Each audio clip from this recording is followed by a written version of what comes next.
Eh bien bonjour tout le monde, j'espère que vous allez bien, c'est Mimo pour le droit en 3 minutes. Aujourd'hui on se retrouve pour faire du droit des biens, on va parler de la classification secondaire des choses. Déjà le code civil va distinguer les biens du domaine public et du domaine privé. Il distingue également les choses frugifères et non frugifères. Les biens publics sont gérés par des personnes publiques, donc c'est l'État ou les collectivités territoriales, et sont affectés au public ou à un service public. Les biens frugifères sont susceptibles de produire des fruits, contrairement aux biens qui ne le sont pas. On va d'abord parler des choses appropriées et les choses non appropriées. Les choses peuvent être non appropriables ou sans maître, et ces derniers peuvent être des res communes ou des res nullius. Les res communes, c'est l'article 714 du Code civil, ce sont des choses dont l'usage est commun à tous et qui ne peuvent être appropriées. Le res nullius, ce sont les choses dans lesquelles aucun droit privatif n'est exercé mais qui peuvent faire l'objet d'un droit privatif. Le reste déréquiliaté sont des choses qui ont appartenu à quelqu'un et qui ont été abandonnées et donc sont disponibles. Les choses abandonnées peuvent être appropriées par quelqu'un d'autre, contrairement aux choses perdues pour lesquelles une personne exerce encore une prérogative privative.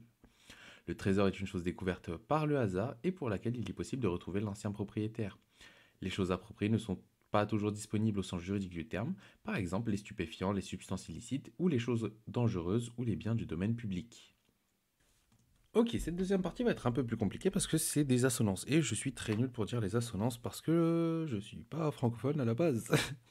Donc, les choses fongibles, c'est les choses de genre, et les choses non fongibles, c'est les corps certains. Les choses fongibles sont celles qui sont sur le même espèce, qui sont de même espèce et qualité. C'est l'article 1892 du Code civil. Elle est aussi de même quantité et qualité. C'est l'article 587 du Code civil. Elles sont donc interchangeables et peuvent remplir la même fonction libératoire.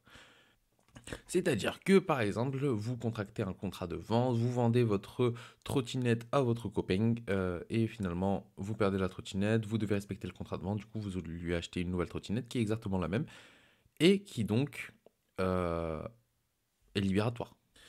À l'inverse, vous avez Trotti la trottinette qui a été ridée par je sais pas qui, et il veut acheter cette trottinette en particulier. Vous la perdez, vous la cassez, ou vous faites ce que vous voulez avec, mais finalement, vous ne pouvez plus respecter le contrat de vente, eh ben, c'est une chose qui est non fongible, c'est un corps certain. Elles peuvent être fongibles par nature, comme les pièces de monnaie, ou par la volonté des personnes. Les choses non fongibles sont identifiables et ne se confondent pas avec une chose de la même espèce. Donc une chose fongible peut devenir non fongible si elle a une histoire particulière.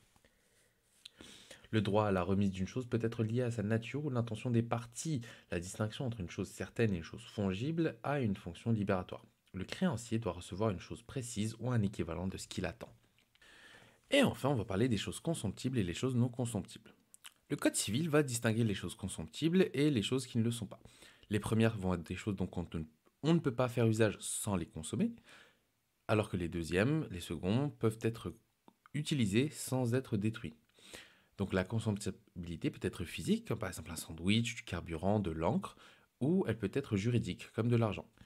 Donc aussi, elle peut être la qualité des choses dont on ne peut user qu'en exerçant l'abusus. Donc la volonté des personnes exerçant une prérogative sur la chose peut influer sur sa qualification. Donc la distinction entre les choses consomptibles et non consomptibles est importante car elle détermine le régime juridique applicable à certaines opérations.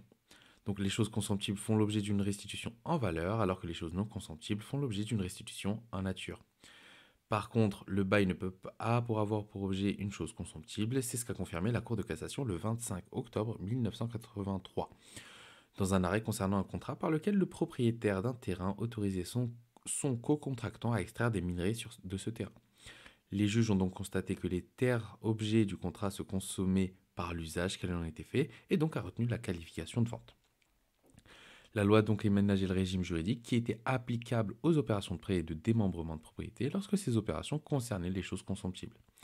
Il faut bien faire attention parce que l'article 1892 du Code civil va prévoir que le prêt à la consommation qui porte sur une chose consomptible doit être restitué par une chose de même espèce et qualité. Par contre, le démembrement de propriété, s'il porte sur une chose non consomptible, doit être restitué par la même chose. Si le démembrement porte sur une chose consomptible, l'usufruitier peut se contenter de restituer un équivalent, c'est-à-dire une somme d'argent ou quelque chose de même nature. C'est le quasi-usufruit.